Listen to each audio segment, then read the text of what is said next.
Ciao a tutti amici di Matto Scacco, siamo subito pronti per vedere una nuova interessante partita. La partita che vi propongo è stata giocata recentemente, un po' come tutte le altre partite da me proposte, all'interno di un torneo molto particolare. Quando ho letto il nome del torneo, ha catturato subito la mia attenzione. È una partita giocata realmente dal vivo e il torneo di cui sto parlando è un torneo che si chiama così, Campionato Mondiale tra piccole nazioni. E qualcuno potrebbe chiedersi, cosa significa? E la risposta è non lo so, o meglio, è una competizione tra nazioni molto piccole, quindi nazioni come San Marino, Liechtenstein, i due giocatori che si stanno affrontando fanno parte della rappresentativa delle Antille olandesi. Non ho ben chiaro quale sia la densità minima per partecipare, la densità di popolazione minima per partecipare a queste competizioni, però la partita è molto bella. Il bianco è un maestro internazionale di nome Wed Kenler o qualcosa di simile, e con il nero abbiamo un suo connazionale di nome Bered. La partita è iniziata così, quindi d4 cavallo f6, c4 e 6, siamo nel pieno della nimzoniana, cavallo c3, alfiere b4 e a questo punto donna c2. Donna c2 è una delle mosse più comuni che il bianco gioca contro questa alfiere b4, quindi siamo nel pieno della posizione principale. Il nero per cultura generale vi dico che potrebbe proseguire con b6, potrebbe proseguire con c5, a tratti potrebbe giocare anche d5 e in questa posizione ha deciso effettivamente di giocare d5. Il bianco cattura e a questo punto, dato che non c'è più questa tensione verso i pedoni centrali, potrebbe essere il momento di sviluppare l'alfiere di case nere. Effettivamente questa è la mossa della partita.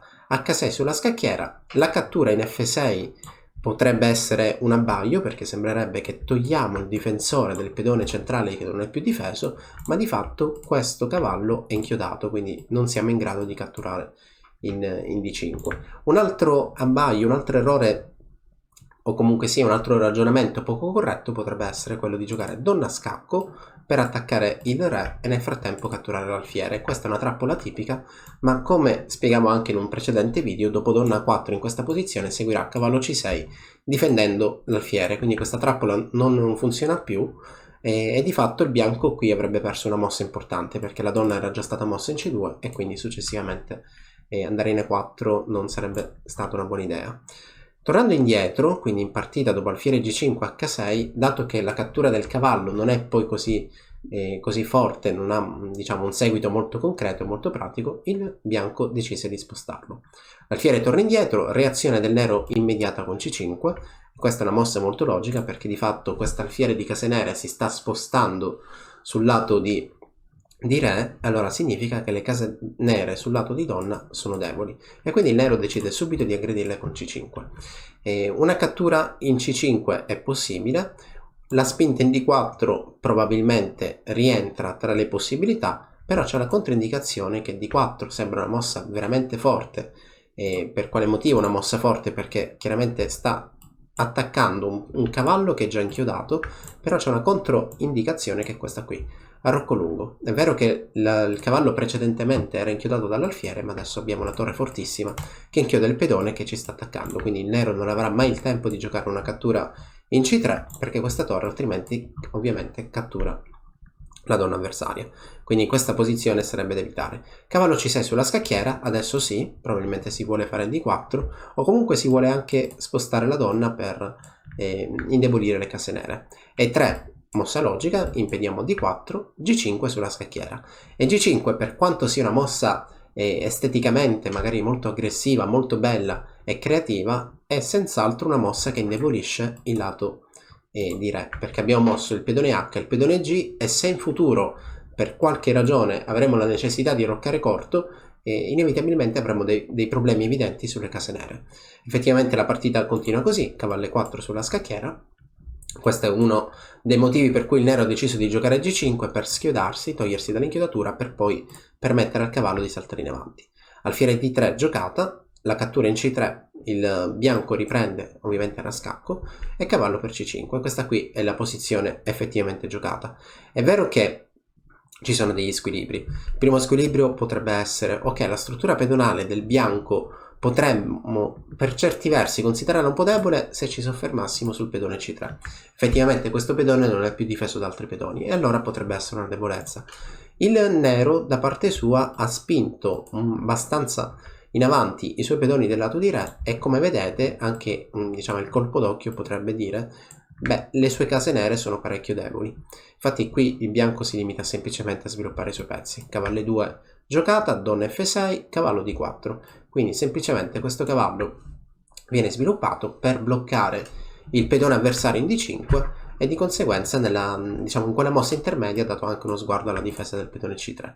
Il nero qui ha fatto una mossa che in realtà mi ha sorpreso.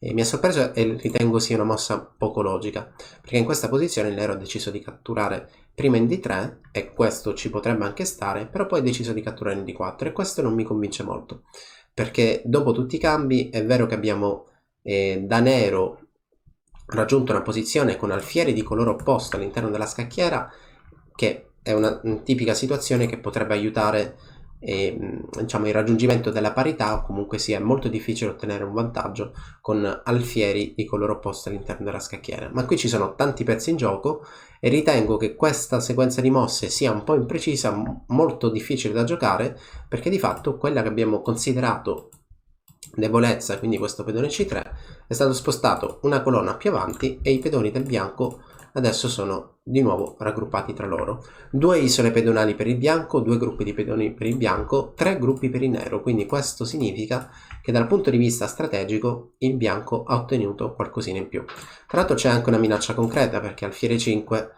chiaramente attacca i pezzi sulla diagonale nera e quindi crea ovvi problemi. La partita è continuata in questo modo, a rocco corto, e adesso la domanda per tutti, quindi magari chi abbia voglia di rispondere può mettere in pausa il video e poi vedere se effettivamente la risposta è corretta, altrimenti continuate con la visione. In questa posizione il bianco ha la possibilità di debolire rapidamente l'arrocco avversario, con una mossa soltanto in grado di distruggere o comunque indebolire questa struttura pedonale per poi attaccare l'avversario. Se intendi migliorare la comprensione del tuo gioco, allora vienici a trovare all'interno dell'Accademia di Matto Scacco. Bene, non so se abbiate messo in pausa il video, comunque la mossa più forte in questo momento è senz'altro questa qui. H4, qual è l'idea? Se il mio avversario diciamo, giocasse una mossa di attesa qualunque, io semplicemente catturo in G5 e come vedete già catturando di H c'è un grande dispiacere con questo tema di matto immediato, e se catturassi di donna tra le tante anche alfiere F4 la potremmo anche considerare vincente. È vero che ci potrebbe essere questa mossa perché attacco la torre, ma una mossa invisibile come arrocco lungo o forse anche probabilmente il re 2 potrebbe essere sufficiente per farci affermare che qui il bianco continua l'attacco e ha buone possibilità di dare matto. Ad esempio su donne 4 io semplicemente mi limito al cambio le donne, passa la prima torre e dopo che do scacco arriverà anche la seconda. Torre per H6, scacco matto sulla scacchiera e allora tornando qualche mossa indietro vedete quanto possa essere forte la spinta in H4. La partita continua, quindi se non possiamo permettere al bianco di aprire la posizione G4 è necessaria per chiuderla. Arrocco corto e adesso il piano del bianco è facile. Il bianco vuole spingere questo pedone per sgretolare i 2 pedoni superstiti del nero, quindi cercare di debolire ulteriormente quella struttura pedonale. F3 giocata, a questo punto donna 6 è vero che è una mossa utile perché diventa necessaria, bisogna difendere quel pedone G4, ma di fatto non aiuta molto. Adesso bianco si limita semplicemente a migliorare i suoi pezzi e il pedone H6 è lì, lo era già, è un obiettivo che cercheremo di sfruttare. F5 giocata, F5 come vedete indebolisce ulteriormente le case nere e a questo punto un alfiere in 5 sta benissimo. Occhio perché la sequenza successiva, quindi questo tentativo di ingresso sulle case nere è reale, esiste, e anche molto rapido. Adesso è stata giocata una mossa veramente bella. E4, la mossa giocata in partita è veramente bella perché mette a nudo il fatto che il nero abbia delle debolezze. La donna N6 non è difesa da nessuno, quindi in questo caso dopo E4 non potrebbe seguire la cattura col pedone D perché il bianco soddisfatto cattura la donna avversaria. Il pedone F anche lui è inchiodato perché in caso di cattura col pedone F torre per F7 risulterebbe essere vincente. E allora dopo E4 non resta altro che cercare di fare un tentativo per chiudere la posizione, ma F4 non è sostenuto abbastanza, quindi dopo la cattura effettivamente si raggiunge una posizione del genere. Giocando sempre su questa tattica che la donna bianca guarda a distanza il re avversario, ma tra la donna e il re c'è una donna nera non difesa, e a questo punto diciamo si giocano, il bianco decide di giocare in questo modo, quindi torre F5 sulla scacchiera. In caso di cambio occhio, perché anche qui seguirebbe una tattica vincente. In questo momento donna G3 scacco è molto interessante, però la linea che probabilmente non convince è che lui possa fare torre G5 per difendere. E dopo la cattura in G5, chiaramente se il nero catturasse interviene nuovamente la donna bianca, che in coordinazione con l'alfiere crea evidenti problemi, e allora non resterà altro da fare che chiudere. In questa posizione, in realtà dopo il cambio delle torri, che cattura una volta col pedone, e poi donna G3 sarà la mossa vincente. Tornando invece alla posizione raggiunta in partita, torre F5, re H7 si sposta e toglie il re dalla diagonale della regina bianca, torre F4 per migliorare la posizione. Dopo il cambio, questa qui è la posizione raggiunta. Donna D3, occhio, voglio minacciare F6 scacco, poi arriva la torre, o forse la donna, o forse entrambi, perché no? Questa è una posizione già molto comoda per affermare che bianco abbia un'iniziativa decisiva.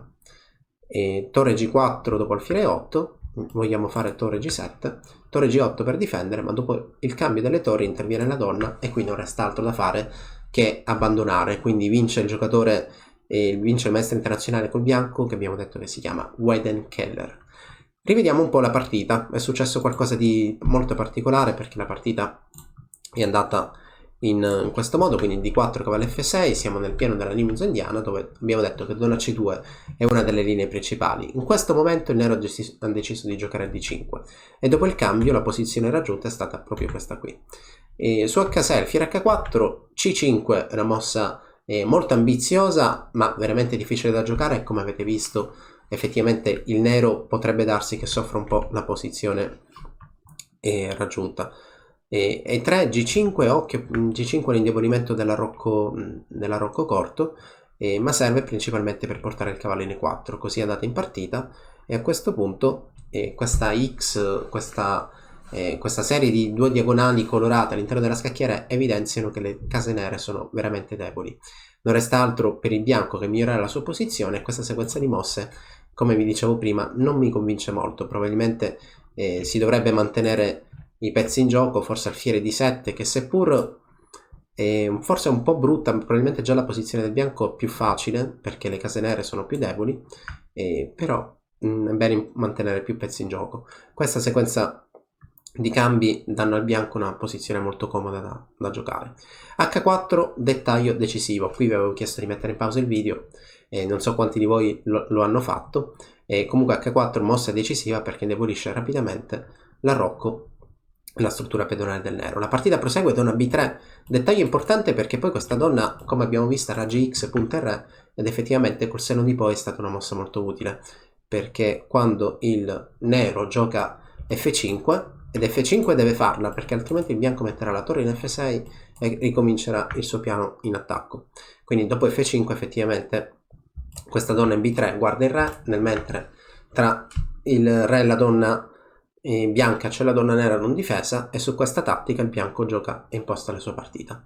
Dopodiché, raggiunta questa posizione, che altro dire, donna D3 minaccia di vincere con la spinta di F6, alfiere 8 impedisce che F6 vinca perché su F6 immediata ci potrebbe essere alfiere G6, ma di fatto è tardi perché adesso torre G4 minaccia l'ingresso, e dopo torre G8 non resta altro che cambiare tutto per poi giocare donna G3, quindi donna G7. Questa qui è una partita molto interessante, vi consiglio di prendere in considerazione questa idea che quando il vostro avversario spinge troppo i pedoni del lato di re, abbiamo spesso, se non abbiamo arroccato, questa H4 che è parecchio risolutiva. Spero che vi sia piaciuta, come sempre nella descrizione del video trovate maggiori informazioni.